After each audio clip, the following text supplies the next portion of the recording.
Welcome back to another episode of Rock Boys Football. Dill, you get some news Thursday afternoon that I think is probably bittersweet for Notre Dame fans.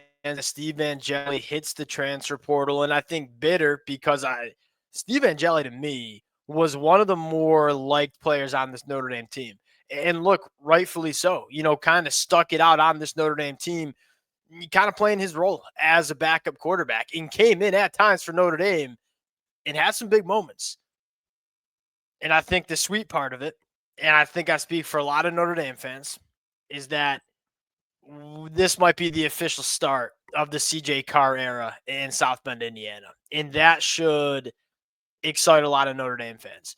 Dill, I want to start this episode with look, I'm a Michigan fan. I ain't a Notre Dame fan, but y'all know how I feel about Marcus Freeman. He's one of my favorite coaches in the game, and I have to give Marcus Freeman much respect to how he handled this. I'm guessing he went to Steve Angeli and told him, hey, I think we're going to go in a different direction. And I think we're going to have a CJ Carr, Kenny Minchey battle in fall camp to see who's going to be the quarterback one.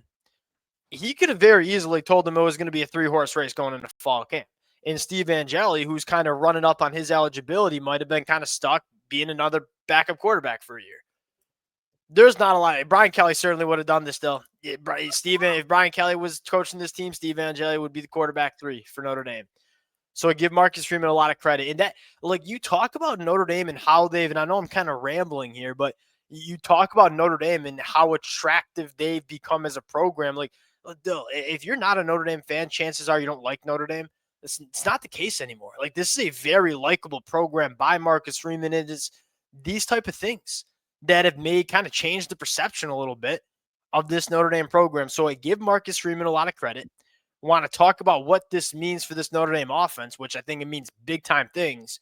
Before we get into it, as always, to the Notre Dame fans, I would love to hear how you guys are feeling in the comment section. We got a good buddy who's a Notre Dame fan. We know he's fired up. To the Notre Dame fans as well, it's been really fun talking this football team. Appreciate you guys rocking with it all spring long. If y'all do enjoy the content, consider subscribing to the channel. Dill, without further ado, I don't know if it's fair to call it the CJ Carr era, because I do think this will be a quarterback battle between CJ Carr and Kenny Minchey, but I think we're both on the same page. I think a lot of Notre Dame fans are on the same page.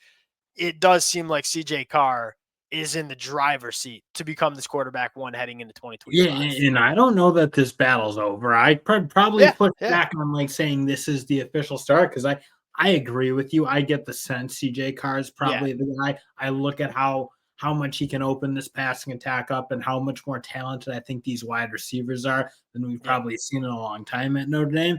And I think that fits kind of more CJ Carr's game. But I still look, Kenny Minchey, like, I don't know that he's just like this running quarterback guy that people try to like almost put him into. I think he really can sling it. I think Mike Denbrock's had a lot of success with dual threat quarterbacks. Let's say guys who can run it, guys who can throw it.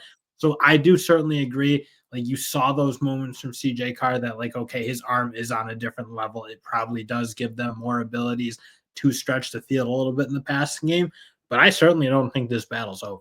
I would give Marcus Freeman a ton of credit in terms of the quarterback room he set up. That's some 2 young, talented quarterbacks with a third in Blake Hebert, who I really do like as a true freshman as well. I want to go to another storyline that I think is important here, and that is I think this had to happen, especially if you thought it was down to CJ Carr and Kenny Minchey. And I thought Marcus Freeman was very vocal about this after the spring game, where it's like, hey, we had a 3-horse quarterback battle in spring. It's benefit. You love to have 3 guys that could potentially be options. But as you get closer to the season, I think it's very important to start trying to find your guy, or at least narrow it down to 2. Because, Dill, I mean, we're Michigan fans. We had a 4-way quarterback battle going into the 2024 year. That turned out that we just didn't have a single quarterback, Dill, especially when you're talking about young quarterbacks that are still green and developing.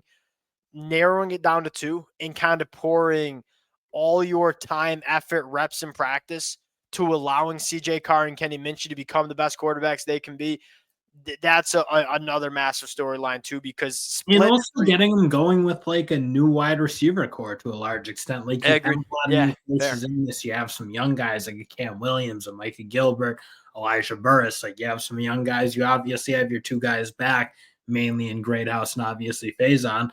But I look like it's still a wide receiver room that, yeah, it needs to gel together. It needs to gel with the quarterback. So I'm with you. It would have been probably not ideal to push that battle into the fall, Yeah. especially because, like, I hate to say it, but I think almost every Notre Dame fan could have looked and been like, well, Angeli probably can't start over either of these two Well, guys. here's the last, positive takeaway from my standpoint here is Dill, Steve Angeli being the one who's the odd man out tells you how confident Marcus Freeman and Coach Denbrock are with these two quarterbacks. Look, if neither of these two quarterbacks pulled away, you're probably seeing a different Right. quarterback leave the program.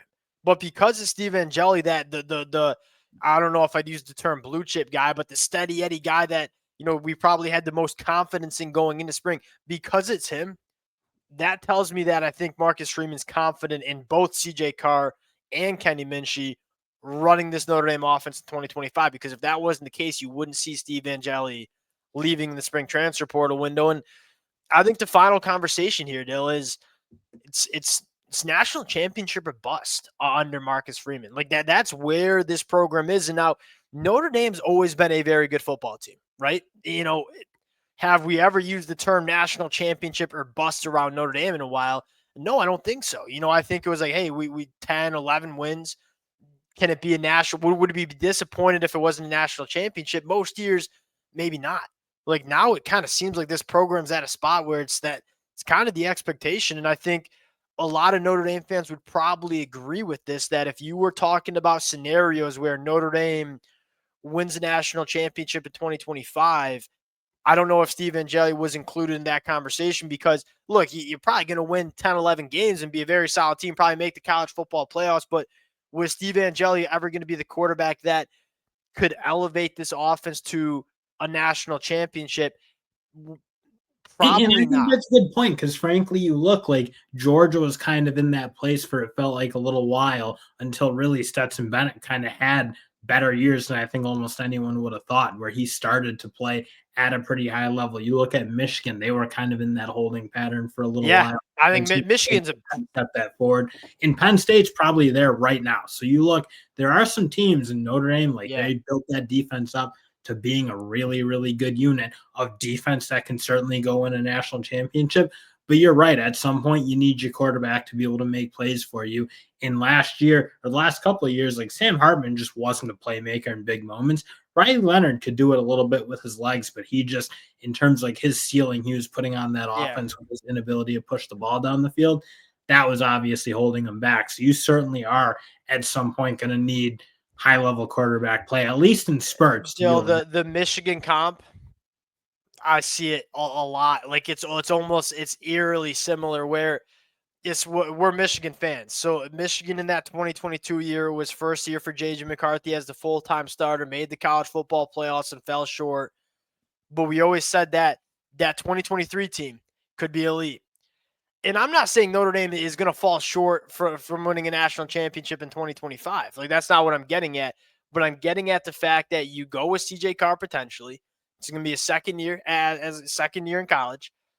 You're probably going to have some growing pains, but you're also probably going to have some real highs. If you're a Notre Dame fan, this almost fires you up more too for 2026, where you look at this team and what this roster could be in the 2026 season. It could do some real damage, and that's probably what excites the Notre Dame fans the most. Is you go with CJ Carr, you have 2, maybe even 3 years of him slinging the pill up there. Notre Dame and Dill, Sam Hartman was solid, but not nearly the arm talent that CJ Carr No, has. And I would argue, not like not having like the moxie and the like. Okay, yeah, but you really feel great about him in big moments, like when he ran out of bounds against Ohio State. Like there were some things that I think a lot of Notre Dame fans look back like. Yes, there's a certain level of like ability to throw the ball. We saw that at Wake Forest, but not particularly high level arm talent. I think no, everyone probably knew no, that even before Notre Dame. yeah, And B, like does he have that like 5-star kind of confidence? I don't know that he had it. I think CJ Carr, I mean, the pedigree he's coming in with, like, you do need your quarterback to kind of be one of your alpha dogs. I don't think Riley Leonard was like that, which always stood out. Like Riley Leonard didn't have the chops pushing the ball down the field that CJ Carr did, but that's kind of, I mean, you talk about why Notre Dame's offense had so much success. It was like Riley Leonard was a freaking dog. And you kind of think CJ Carr is going to be that kind of guy too. With arm talent to like push you over the edge. And again, what fires me up about the arm talent, like 3 years ago, if we're talking about quarterback with arm talent, my concern would be, all right, well, if you have a quarterback with the arm talent, you have the pass catches around the quarterback.